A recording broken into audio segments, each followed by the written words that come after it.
Swag, swag. Ready? Yo. Assalamualaikum warahmatullahi wabarakatuh. Waalaikumsalam warahmatullahi wabarakatuh. Sebelum pelajaran dimulai, mari kita berdoa terlebih dahulu agar ilmu yang kita pelajari bermanfaat. Amin. Bismillahirrahmanirrahim. Rabbi zidna ilma warzuqni fahma waj'alni minas sholihin. Apakah hari ini ada yang tidak bisa hadir? Ada. Siapa? Anak.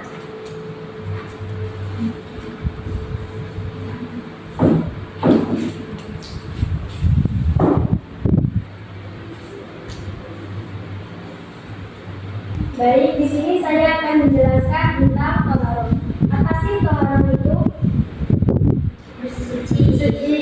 Ya, toharoh adalah bersuci dari hadas dan najis agar seseorang sah dalam melaksanakan ibadah, terutama sholat. Macam-macam toharoh itu ada dua. Yang pertama, bersuci dari najis. Najis adalah kotoran yang menyebabkan tidak sahnya sholat. Macam-macam najis ada tiga. Yang pertama, najis muwaqqafah, najis ringan. Yang kedua, najis mutawasito, najis sedang. Dan yang ketiga, najis muwaladah, yaitu najis berat. Yang kedua, bersuci dari hadas. Hadas adalah keadaan yang tidak suci pada diri seseorang. Hadas itu dibagi menjadi dua. Yang pertama, hadas kecil dan hadas besar. Contoh hadas kecil, yang pertama buang air kecil atau besar, yang kedua tidur nyenyak, dan yang ketiga kentut. Yang kedua, contoh hadas besar, yang pertama keluar mani, berhubungan suami istri, haid dan nifas. Adapun air untuk bersuci itu ada 7, apa saja? Air hidat, air laut, sumur, air laut, air sumber, air es, Tolong satu. air danau.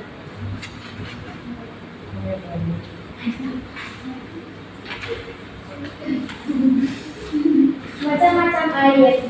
Air suci dan mensucikan, atau boleh untuk bersuci.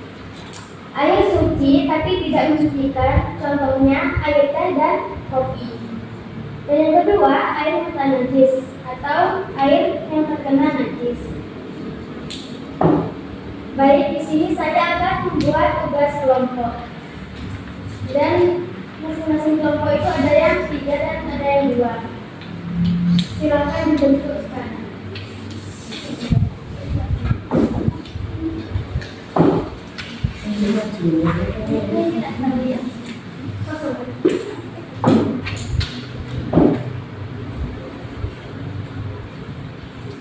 Pertanyaan yang pertama, Rizky berwudu untuk sholat duluan.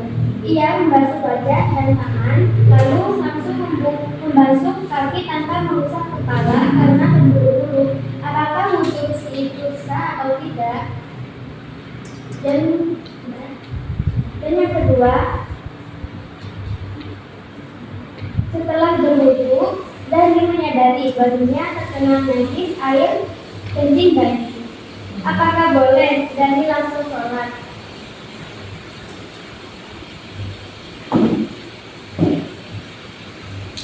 Silakan berdiskusi dan kelompok masing-masing.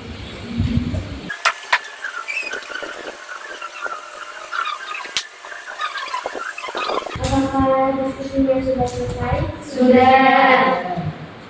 Baik, silakan kelompok-kelompok maju untuk menjawab pertanyaan yang sudah saya berikan. Dimulai dari kelompok 2.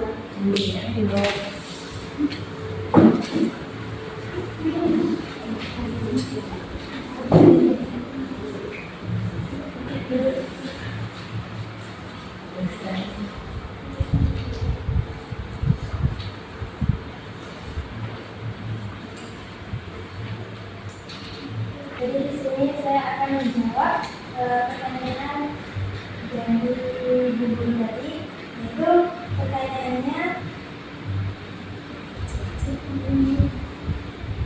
pertanyaannya, setelah berwudu, Dani menyadari bajunya terkena najis air kencing. Setelah itu pertanyaannya, bolehkah Dani langsung sholat? Jadi jawabannya itu tidak boleh sebelum bajunya disucikan. Jadi Dani tidak boleh sholat dalam keadaan membawa najis.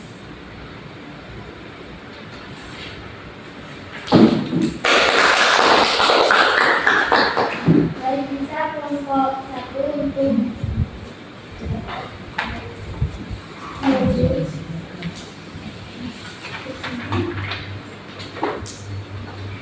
Selanjutnya jawaban dari kelompok 1. Bisa lanjut.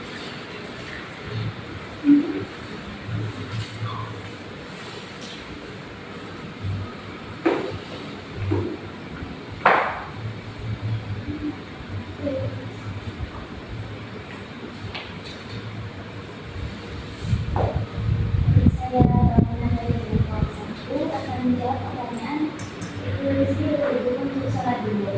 Ia membasuh wajah dan tangan, lalu langsung membasuh kaki tanpa mengusap pakaian karena terburu-buru. Pertanyaannya, apakah wudunya sah? Jawabannya adalah tidak sah, karena tidak sah.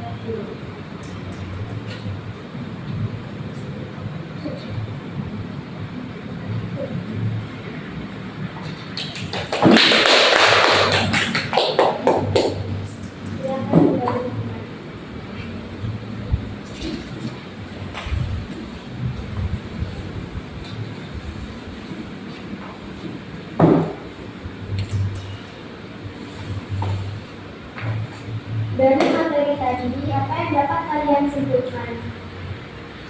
Jadi jika sholat membawa najis, itu sholatnya tidak sah. Sudah. Sudah.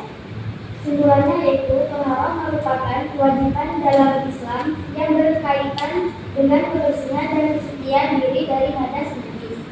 Taharah menjadi syarat sah, khususnya sholat. Bersuci dapat dilakukan berbagai cara sesuai jenis hadas dan najisnya, seperti wudu, mandi wajib, tayamum, serta membersihkan najis dengan air yang suci dan mensucikan.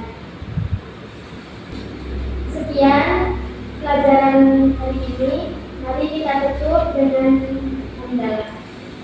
Alhamdulillahirabbil alamin. Wassalamualaikum warahmatullahi wabarakatuh. Waalaikumsalam